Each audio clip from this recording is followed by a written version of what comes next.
Om Bhurбhuvah Tatsaviturvarenyam Bhargo Devasya Dhimahi Dhiyo Yonah Prachodayantam.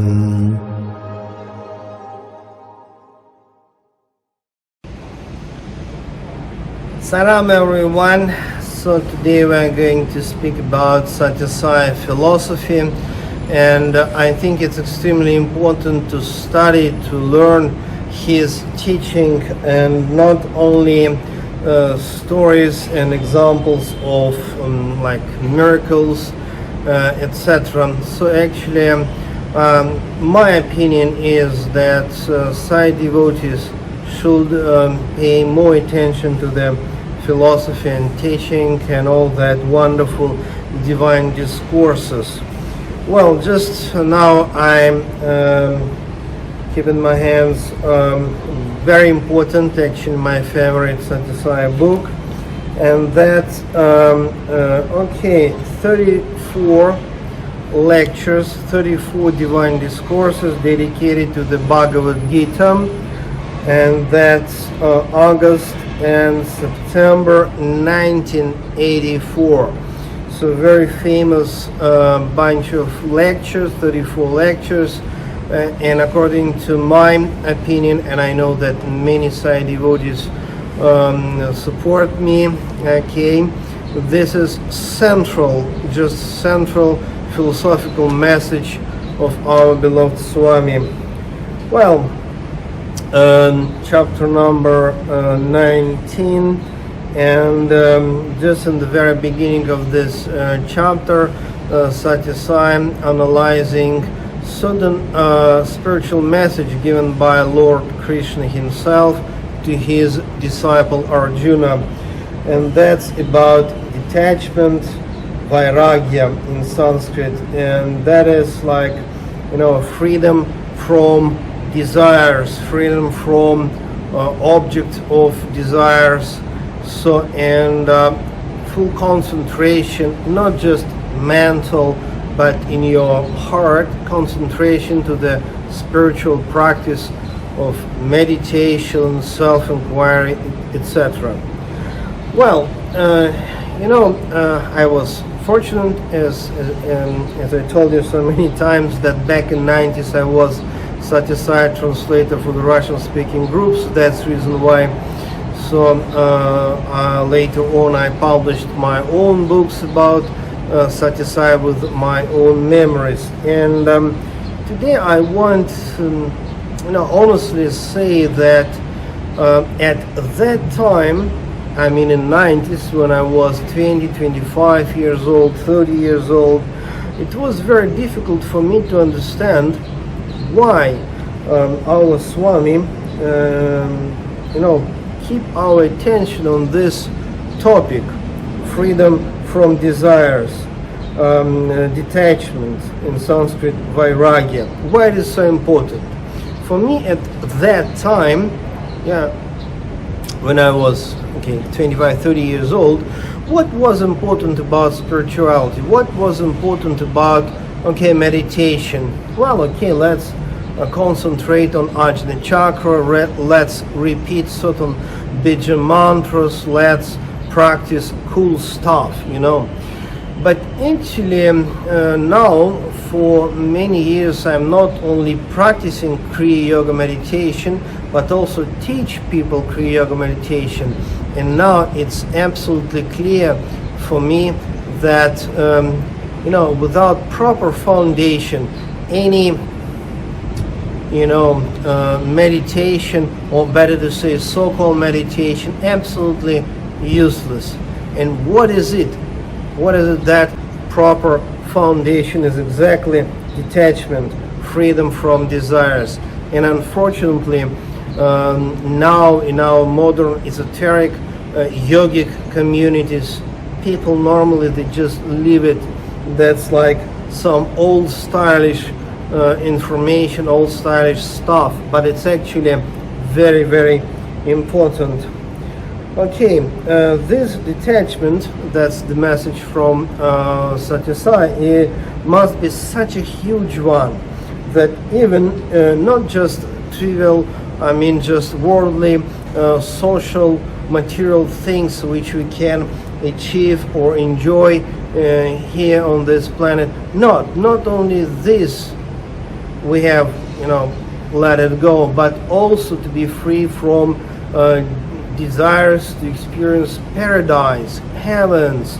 So that's how Arjuna, according to the Sathya Sai divine discourse, he told to his guru Krishna that really Arjuna told to the Krishna that like he's not interested even in heavens, even in paradise. He's not willing to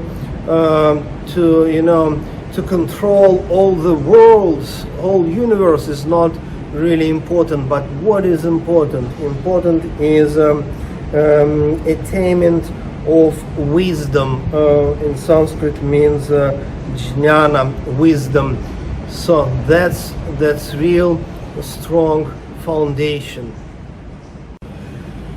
Okay, on this pages, Sathya Sai just discussing very famous opinion that come on, it's like very nature of human beings, blah blah blah, to desire to enjoy all that material and social things. So many people actually approach spirituality, approach meditation, and at the same time they're quite sure that, come on guys, it's absolutely natural, just natural that we just attached to the material and the social things. And the teaching of Sathya Sai, in a sense, some answers which he gives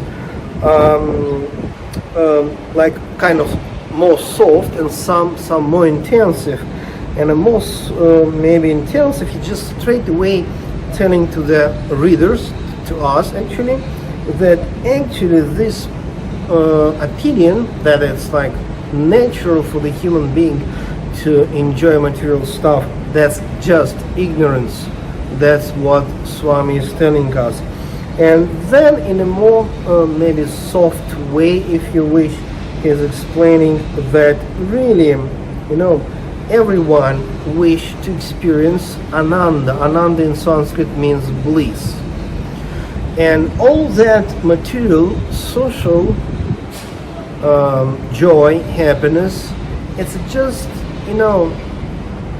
very small one compared to the divine bliss, to real source of the bliss, which is the divine consciousness. And normally, as you remember, in Sathya Sai, in his discourses, he prefer to call it Atma. Atma is a very challenging, actually, Sanskrit term, which has many meanings. Some people translate term Atma as soul, as consciousness, and normally in Sathya Sai divine discourses, word Atma means actually true self, means absolute consciousness, true reality of our consciousness. And then he's explaining like, we wish to experience this bliss, joy, in Sanskrit, Ananda. And we think that, all kinds of material and the social so-called good stuff can bring us this joy and bliss. But really, because everything is changing, and whatever good experience we may enjoy today easily can bring some awful stuff tomorrow. So, but real joy, real bliss is bliss of the absolute divine consciousness. And here Sathya Sai, our beloved Swami, he is just mentioning different very sweet Sanskrit terminology, which is description actually of this bliss of the supreme consciousness. And key root term word which Sathya Sai is using is actually Jyoti. Jyoti means light. Okay, in different Vedic scriptures and Buddhist scriptures and in the Bible we see, we can read in all that scriptures, Hindu, Buddhist, Christian, that God is light. God is light. But the question is, how can we experience this light? And this is a huge question. Okay, at the moment I'm in Thailand, Bangkok. Yeah, and you can see Bangkok just behind me. We have a bright sun. Okay, we have electricity and all that, lamps. Yeah, evening time we can enjoy them as well. But what kind of light Sathya Sai speaks about? Of course not just sun, and of course not lamps, but this is mystical light. Well, Atma Jyoti, in Sanskrit word, Sanskrit terminology, which means light of the supreme consciousness. Then another sweet terminology, okay, Jnana Jyoti means light of wisdom. One more, okay, Prana Jyoti, okay, Prana Jyoti means light of life, light of life. And then Param Jyoti means supreme divine light.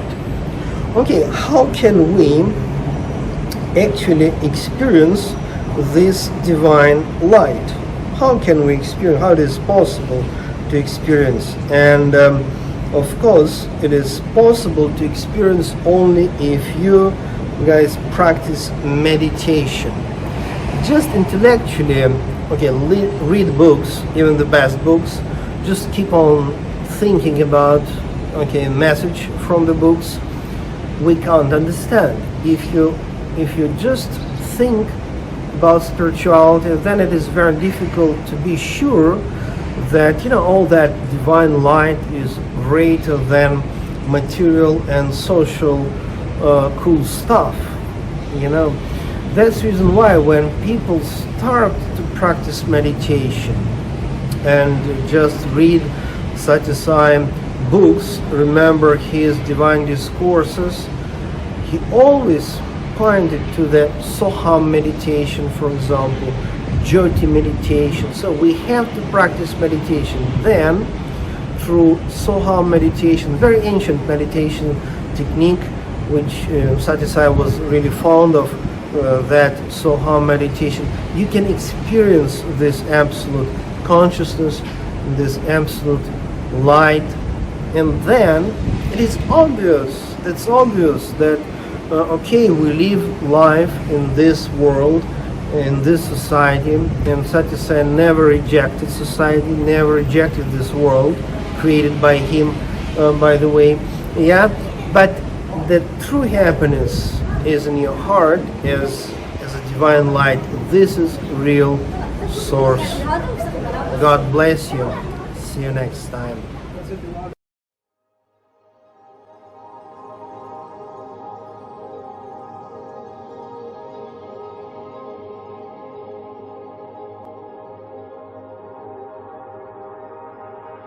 Om Bhurvasvaham Tatsaviturvarenyam Bhargo Devasya Dhimahi Dhiyo Yo Nah Prachodayantam